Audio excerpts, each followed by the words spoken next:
জাঙ্গিপাড়া বিধানসভা চতুর্থবার আবারও তো সেনাশিস টিকিট পেল, তো হারবে না জিতবে কি মনে হয় আপনার? দেখেন, বলার কিছু নেই, হার বা জিতার ব্যাপারটা অন্য।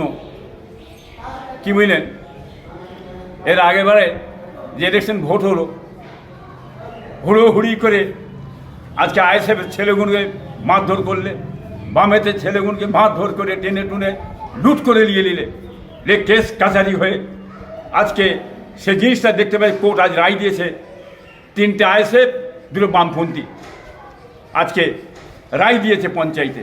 তারপর বুঝতে পারছেন কারা এগিয়ে গেছে। আশা করি ভোটের মধ্যে যদি ভোটের মধ্যে ভোট হয়, কি বুঝলেন, ইনশাল্লাহ আশা করলে আপনারা এটা পেয়ে যাবে, দেখবেন বাম আইএসএফ পেয়ে যাবে। আশা করি যে ভোটের মধ্যে ভোট হয়, এই কথা আমি বলতে চাই।